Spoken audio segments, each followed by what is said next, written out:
Good morning, everyone, and welcome back for part two of our series on gas station drugs. So, for those of you who were watching last time, my name is Maggie from Weller Health Education at Lehigh Valley Riley Children's Hospital and Jefferson Health. So, last time I was with you guys, I gave you guys really great information on things like vaping, other forms of nicotine like traditional cigarettes. We talked about nicotine pouches and chewing tobacco. So, really great information on that. Now we're back for part two, and we're going to pick up right where we left off last time. So last time I talked in detail about nicotine, the health effects of nicotine, the power of addiction. So I want to pick up right with that, and we're going to go into a little bit about vaping, but vaping other substances besides just nicotine. So I want to talk a little bit about vaping, especially marijuana. So when it comes to vaping, I know how much you guys are vaping. I'm in schools. Trust me, I'm very much aware. And I know a lot of you guys are using the traditional disposable vapes that are full of nicotine that we know are harmful to your health. But a lot of you are also vaping other things as well, vaping marijuana, different types of THC oils, CBD oils. So I just want to have a little chat about those because I know how widespread they are and how many people believe that they are completely harmless, completely healthy for your body. So vaping marijuana, all right? Any type of marijuana concentrate, especially THC, can be more dangerous than you may realize. So when it comes to marijuana, there are two key ingredients. So the first key ingredient is going to be CBD. That's the part of marijuana that's going to make you feel kind of calm, a little bit more relaxed. And then you have THC. That's the part of marijuana that makes you feel high. It can actually cause an elevated heart rate. So people will often make these different types of concentrates. So concentrated THC oils, concentrated CBD oils, and oftentimes people will vape them thinking that it's fine for you, okay? I get that. However, my friends, even though, especially with marijuana, I know the laws around marijuana are changing. So I know that in some states like New York, New Jersey now, California, Colorado, I know marijuana is legal in those states to use recreationally. So the laws have been changing. However, just because the laws have been changing, it doesn't mean marijuana is healthy for you. I really want that to be very, very clear, okay? Marijuana is still a substance that affects the body, that still has health effects. So I know in Pennsylvania, some people can get marijuana medicinally, so that can be used to treat certain types of health problems, which is very true. It can be great for treating a whole variety of illnesses, especially things like certain types of severe anxiety, some people who have seizure disorders, even helps with pain management in some cases. So I know that marijuana can be helpful for people with those health conditions, but just like with any medication, friends, just because it's good for one thing doesn't mean it's good for everybody. Like you all take medicines, I take prescriptions myself.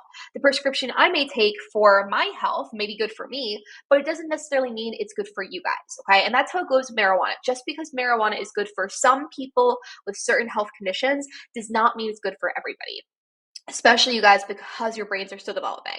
So vaping marijuana, especially THC causes an elevated heart rate. So when people are vaping these types of THC concentrates, you are getting incredibly huge amounts of THC in your body very, very quickly, more than if you were just using any other type of traditional marijuana, okay?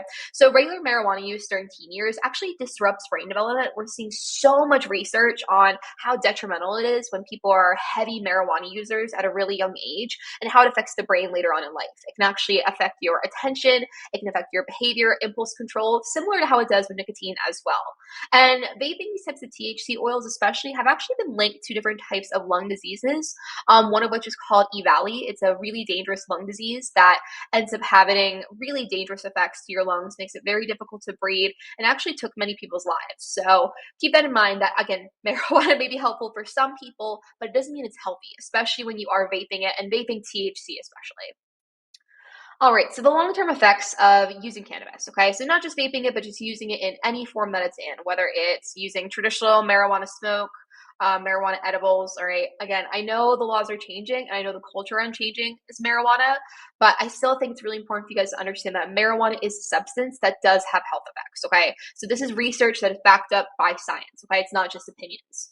So when it comes to health and academic effects, okay? So for younger teenagers who are using marijuana, especially using it regularly, you are substantially more likely to face poor school performance. 39% of students had higher odds of lower grades. 50% had a less likelihood of finishing high school, and 20% had a reduced chance of going to college. So not just effects of your health and your brain, but also guys on your school performance and graduation, okay? Which hopefully that should be a really big focus for you guys right now. Mental health wise, there's so much research on teen cannabis use and how it affects your mental health in the future, okay? So teens who use cannabis cannabis in the past year were actually to be over 11 times more likely to be diagnosed with a psychotic disorder. Specifically things like schizophrenia. They're seeing huge increases in schizophrenia among people who are using high amounts of cannabis at a younger years. And finally, guys, it affects your developing brain, okay? So it can affect your memory, attention, and cognitive functioning more than if you weren't using marijuana at a young age, okay? So a lot of information on how marijuana affects the brain and school performance as well. So just keep that in mind. Again, I've said it several times. I'm going to say it one more time. I know that the laws and culture on marijuana are changing. It still doesn't mean it is a healthy thing that anybody can use, especially for you guys as teenagers right now, okay? Even in states where marijuana is legal to use recreationally, in those states, you do have to be 21 and over to buy it. So just keep that in mind. Even in states where it's legal, they still don't want teens using it because of the effects it has on your developing brain. All right, finally, something else I want to talk to you guys about, something maybe not all of you have heard of, maybe some of you have. Another substance that's seen in gas stations that's really, really common and becoming a major problem is something called kratom or 7-OH. So what is that? I'm really curious to know how many of you have actually heard of this before, if you know people who happen to use it, maybe some of you haven't at all, maybe this is brand new, okay? For those of you who have never heard of this before, so what kratom is, it's a type of herbal extract that actually comes from the leaves of certain trees that grow in Southeast Asia. And what it is, it's a supplement that's sold in stores, gas stations specifically, as an energy booster. So what it will have on the package is it'll say, oh, it'll help calm you down, it'll boost your energy, it's gonna lift your mood, it'll even help with aches and pains, okay? It's kind of given as this like remedy, cure-all for everything, okay?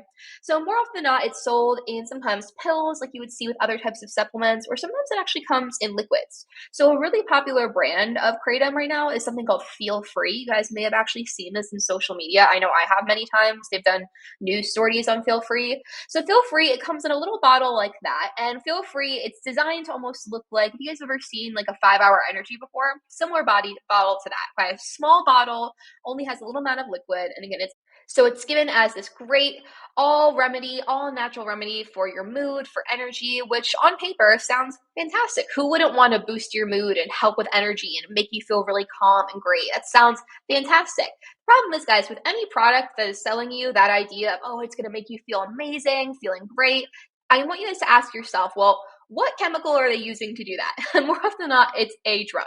So kratom, my friends, absolutely is a substance that has many different types of side effects, okay? So side effects of using it, you feel nauseous, you feel dizzy, can cause headaches, even delusions, feelings of deep depression, and hallucinations, okay? So kratom is not regulated at all. So what you're getting at the gas stations is not going to be what's advertised on the bottle or box. They may say it'll help and calm you down, but it can actually cause other things, like I said, with hallucinations. It's causing severe delusions, and it actually affects the brain in similar ways to addiction, okay? So it's not regulated in the United States. It's not considered an illegal drug. It's considered something that is legal, and that's a big problem because the way it affects the brain is very similar to horrible, dangerous, illegal drugs that are out there, okay? So Feel Free, especially that little bottle that I showed you guys, has actually caused pretty severe addiction, all right, and withdrawal. One user actually consumed up to 8 bottles a day and suffered liver problems and emotional decline. So the way kratom affects the brain, it actually affects the brain receptors the same way that other addictions do, things like opioids. So the way that people are getting addicted to kratom is similar to people who are getting addicted to opioids like Oxycontin, Percocet, fentanyl. People who took kratom for more than 6 months reported withdrawal symptoms. And remember what I said in the last video? Withdrawal is basically your brain going into shock from not having that substance anymore.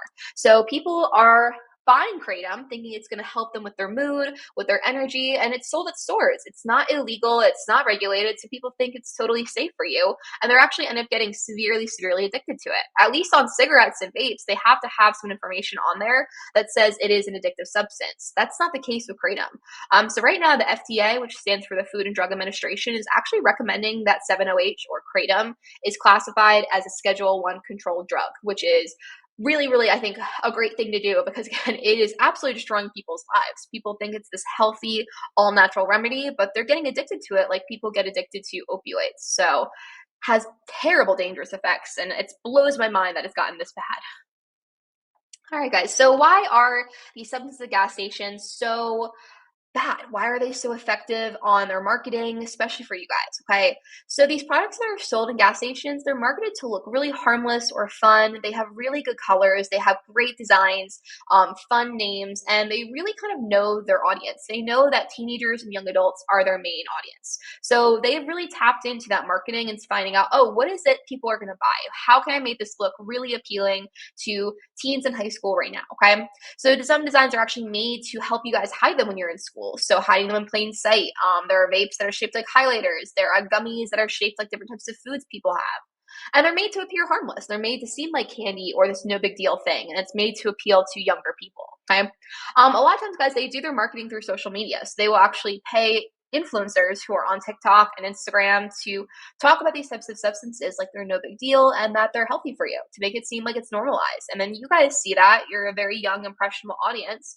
And that's why a lot of people your age believe that these things are so fine. When I go to schools and I'm talking about vaping, a lot of times, guys, I'm almost getting into arguments with students who stand by that they think it is healthy for you. And I ask them, I say, where are you getting your information from? And they say, oh, well, somebody on TikTok said da da da. So keep in mind, guys, the people who you're seeing online who talk about vaping and all these other substances like they are no big deal and they're healthy, a lot of these people use them themselves, all right? And people who are addicted typically think it's healthy for you, especially if they're being paid to say that, okay? A lot of times they are doing advertisements that are on social media, on TikTok and Instagram, places that they know that their younger audience is going to see. All right, and another reason a lot of students your age get involved with these substances is just because of peer pressure. It's been the same answer for decades and decades. The same way your parents got into smoking is the same reason you guys are getting into these drugs that are sold at close by convenience stores, okay?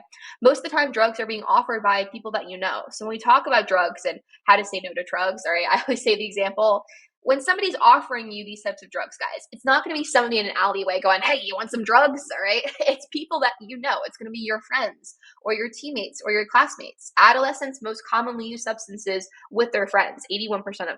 Okay. You may run into situations where people are using these drugs and make it seem like it's normal, like it's something that you should do. So you have to remember that even if it's somebody you're close to that's using it, it doesn't make it okay. It doesn't make it healthy. And I want you to be the one person who says no to these substances when you're in a group like that where everyone is using it. Okay? Be the one person who's not. I know it can seem kind of awkward or tough to be the one person who's out, but I think it's something that I think you guys should really try to work on, okay? Because the effects of addiction, guys, are serious, okay? Addiction is more than just wanting. It is needing something, and you're willing to do anything to get it. So signs of addiction.